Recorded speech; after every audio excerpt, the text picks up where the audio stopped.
Day 5 of Jaguars training camp has come and gone. And I figured on today's episode, we give you some reactions and takeaways that I had around the Jacksonville Jaguars. And I think two in particular are some things that Jaguars fans need to keep an eye on as we get into this stage of the offseason program. Just want to remind you guys this episode of Jags Now is presented by our wonderful friends over at Prize Picks.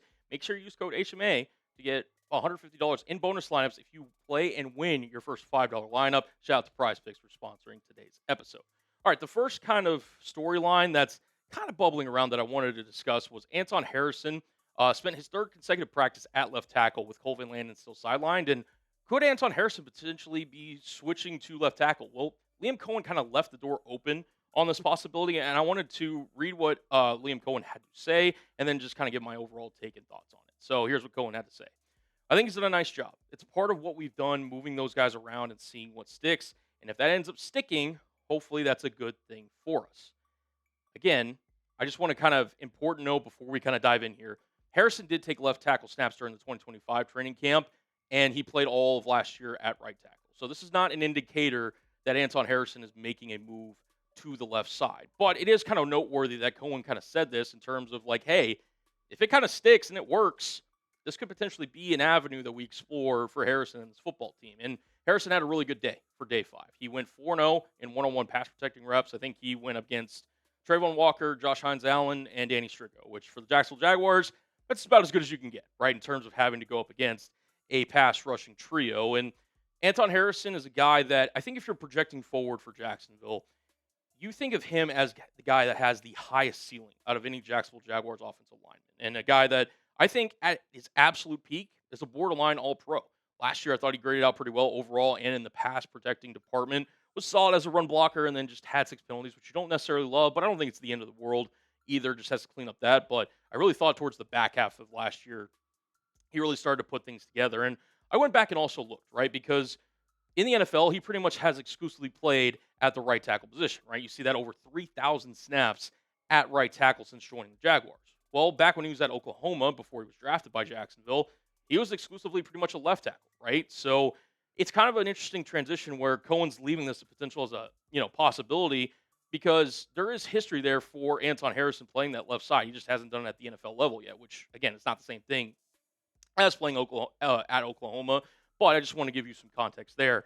And this really kind of comes back to the overall discussion of Cole Van Landen, right? Because he suffered that knee injury week 18. He got put on the PUP list before the start of training camp for the Jacksonville Jaguars. And at least as we kind of currently know it, he still is on track to start and be ready for week 1. But if he isn't, and if he is maybe put on the PUP list to start the season, could the Jaguars have to potentially look elsewhere? Well, if you look at this offensive line, I think Jacksonville kind of has the idea of this would be their starting offensive line to kick off the 2026 NFL season if they had it their way, right? Van Leeuwen at left tackle, Cleveland, Hainsey at left guard and center respectively, Macari or Milam at right guard, and then Anton Harrison at right tackle.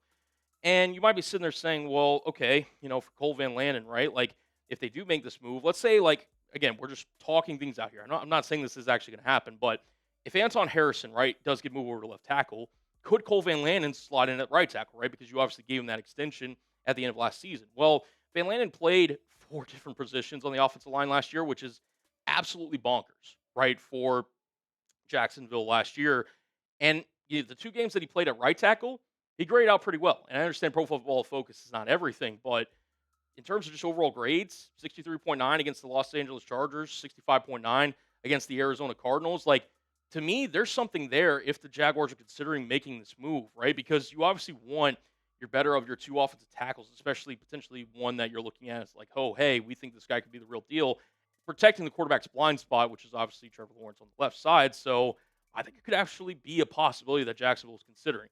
We're going to talk more about the left tackle position for Jacksonville here in just a moment, but we would not be able to do the show if it wasn't for our wonderful friends over at SeatGeek. Today's show is made possible by SeatGeek. Use code CHAT10 to get 10% off your next set of tickets. MLB is in full swing, and you can get tickets to all different types of sporting events on SeatGeek. The NFL schedule is officially released, and SeatGeek is the best place to go if you want to get tickets to a Jaguars game this year. Now, personally, guys, I will be calling games from our Chat Sports studios here in Dallas, Texas. But if you want to catch a Jaguars game this season, use our friends over at SeatGeek. In fact, even if you're international, you could potentially catch some games of the Jacksonville Jaguars as they take on both the Philadelphia Eagles and the Houston Texans in London this season. But to kick off Jacksonville's season, the Jaguars take on both the Browns at home, and you can get tickets for SeatGeek for as low as $179, give or take. Those prices usually fluctuate. Whether it's a ball game, concert, or any other event, SeatGeek is the place to go, as they have your back when purchasing tickets. Each ticket is rated on a scale of 1 to 10, so you know you're getting a good deal. Look for the green dots, as they mean good. Red means bad. Use code CHAT10 for 10% off your next set of tickets at SeatGeek. That's 10% off of any tickets with promo code CHAT10. Make sure you click the link in the description to download the app and have the code automatically added to your account so you can use it later. Thank you to SeatGeek for sponsoring today's episode of Jags Now. All right, getting back to this discussion here. Some people might be wondering, well, okay, Cullen, if they do make the decision, right, that Anton Harrison is going to make the move to left tackle if Cole Van Lannon isn't ready, does that mean Walker Little is going to just, slot in at the potential starting right tackle spot, filling in for Harrison? I wouldn't count on it in terms of I would be confident in it. I went back and looked. The last time he played right tackle was in 2024, obviously before Liam Cohen got here, and he did not play well. He played 2 games, I want to say in September, and just did not grade out well, didn't have a really performance that would give you confidence if you're a Jaguars fan. And I think my overall kind of takeaway and just kind of digesting this report is the ideal scenario is that Anton Harrison stays at right tackle. I think he can be one of the better right tackles in the National Football League if he continues to develop under Liam Cohen and his offensive coaching staff with Trevor Lawrence. But I do think that there is a real possibility that if Cole Van Lannon is not ready to start week 1, or dare I say even longer, due to coming off that knee injury, you could see Anton Harrison make a temporary move, to that left tackle spot. So whether that's bringing, Chuma Adoga back, right, if you put Van Lannon on PUP, which Adoga's not going to give you much confidence at the right tackle spot either, there could be some shuffling around the Jaguars' offensive line for week 1 and potentially longer. So just keep that in mind as we get through the rest of this training camp period.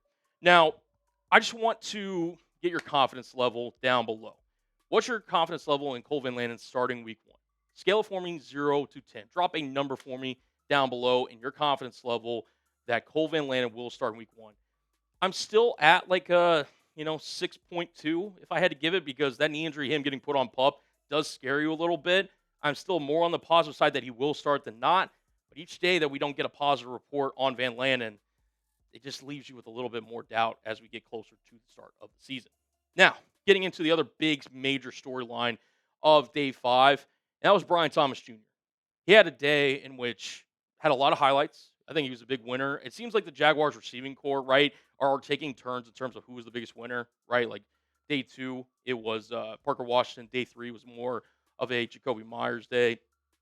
Day 4 was Travis Hunter. And then day 5, it seems that Brian Thomas Jr. really took center stage, including a really impressive one-handed catch over Montaric Brown that we'll talk about here in just a second. John Shipley, who does a great job covering the Jaguars for SI, had this to say on Brian Thomas Jr. Then on day 5, it became the Brian Thomas Jr. show. He was not only the Jaguars' pass catcher to earn high marks on the day, with Parker Washington making a very impressive sideline catch in team drills. Wash, rinse, repeat. Parker Washington having a good day. Shocker, right? But Thomas did make the biggest impact. Thomas made the biggest play of the day and perhaps the biggest play of camp when he beat Montaric Brown downfield for a deep bomb from Trevor Lawrence. It was the first deep ball that Lawrence and Thomas had really connected on during team drills and camp, and boy, was it worth the wait. If you have not seen this play on Jaguars Twitter or just circulating social media in general, I encourage you to go watch it. Trevor Lawrence throws a beautiful ball down the right sideline. Montaric Brown kind of is eyeing him one-on-one, and BTJ one-handed just kind of snags that thing on the sideline, showing that kind of big play potential that he's got in his bag. And I really think that it's going to be a more improved aspect of the Jaguars offense in 2026. More from Shipley on Brian Thomas Jr. The two nearly connected on a similar pass on Sunday, but on Monday was when they were able to put it together. It remains to be seen exactly what kind of role Thomas will have in terms of pure volume, but he has eliminated the drops throughout training camp and the offseason, and on Monday, the big plays began to follow. He also had 2 catches in one-on-one drills against Montaric Brown and Jordan Lewis, who, I'll be honest, kind of had a rough day in terms of playing that kind of nickel spot, which you'll have in training camp, right? Some days you'll have good days, some days you'll have bad days, but overall, BTJ was the highlight of day 5, along with Anton Harrison. And Liam Cohen even kind of echoed his praises when asked about him during a press conference after day 5. He said this on BTJ: I think it brings everybody up. It elevates everybody's game when BT is playing at his highest level. And, eliminating drops, which was a key quote from Shipley in that article, will be huge for BTJ in 2026 because, with anything else, right? Like you just sometimes just have to get into a rhythm as a wide receiver, right? And sometimes I felt like with BTJ last year, if he didn't necessarily kind of have that first pass be completed, maybe his confidence kind of waned and it just didn't really get him in the right mindset into games last season. And look, he clearly didn't have the 2025 that he wanted, nor did the Jaguars want last year.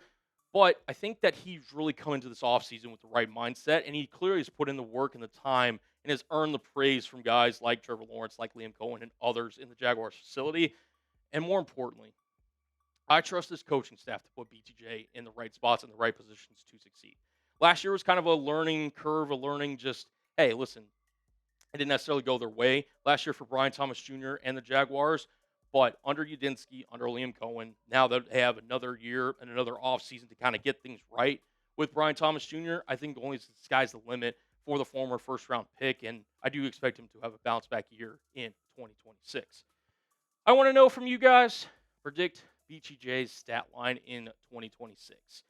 If I had to give a guess just off the top of my head, I do think it's going to be over 900 yards. Does he push for 1,000? I could absolutely see it. I'm thinking he goes though for an impressive, I'll just say off the top of my head, like 70 catches, 950 yards, maybe like 5 touchdowns. You let me know BTJ stat line down below in the comments section. We will not be able to do this episode of Jags Now if it wasn't for our wonderful friends over at Prize Picks. Today's show is sponsored by Prize Picks, America's #1 sports picks app. Baseball is well underway, along with a ton of other sports that you can cash in with on Prize Picks. Football is right around the corner, guys, so make sure you're locked in with Prize Picks, as they are the best place to win cash while watching sports.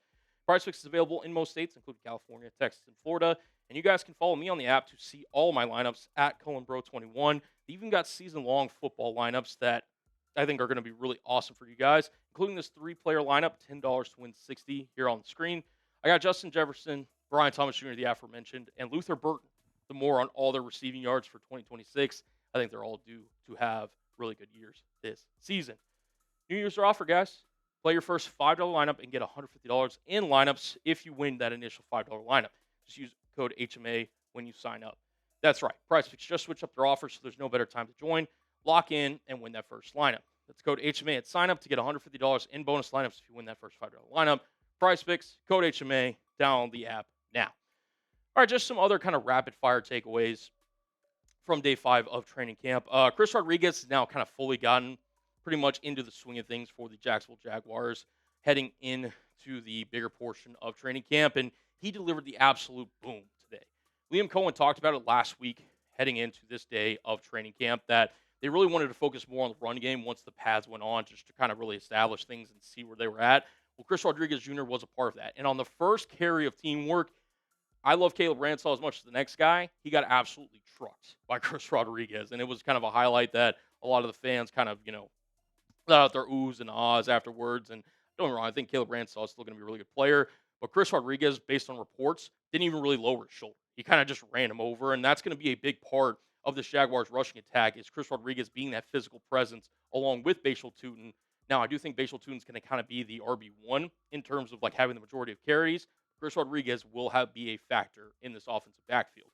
Another takeaway that I thought was noteworthy, and we talked about the other side of the linebacker battle, was Ventrell Miller looked really sharp in training camp today. I thought he looked really smooth. He was all over the field in the run department, had a tackle for loss. And with Branson Combs really emerging as a decent, coverage linebacker, and as somebody that could challenge Miller for that starting linebacker spot, I do think that Miller kind of having a bounce back day on Monday was noteworthy, and he's playing to his strengths, right? Vocal leader, really good in the run game, just needs to improve in coverage. But I thought today was a step in the positive direction for Ventrell Miller. Someone who didn't have a positive day was Wyatt Milam, who I think I have kind of big hopes for in terms of potentially challenging for a starting offensive guard spot, maybe at that right guard spot with Patrick McCarry. Today was a step in the wrong direction. He lost one-on-one matchups to Eric Armstead, Ruka Roro, and Trayvon Walker. Did not have a productive day. Again, it's one of those things, first day of padded practice. I'm sure he'll have days where he'll have better days, and he'll win some of those one-on-one matchups. But was not a really good day for Wyatt Milam and this battle for the starting right guard spot. He continues, to try to push for that, but today was definitely a step in the wrong direction for Wyatt Milam.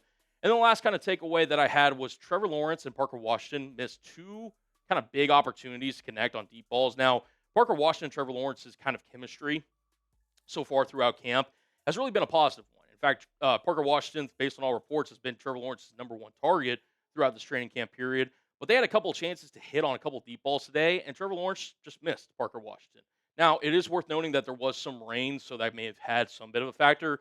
At the end of the day, you're still expected to hit those throws as an NFL quarterback. And Parker Washington, while the Jaguars want to be more of a downfield threat offensive kind of unit going into 2026, it's not just going to be Brian Thomas Jr. that's going to get those downfield targets. Parker Washington could absolutely be a factor into that. And today felt like could have been a really nice day to kind of showcase where they've come along in their relationship in terms of the downfield attack.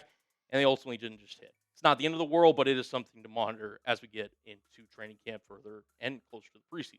All right, that'll round up this episode of Jags Now. Again, guys, thank you so much for tuning into this episode of Jags Now. Hit that subscribe button, turn on notifications for all things Jacksonville Jaguars. And until the next episode, guys, peace out.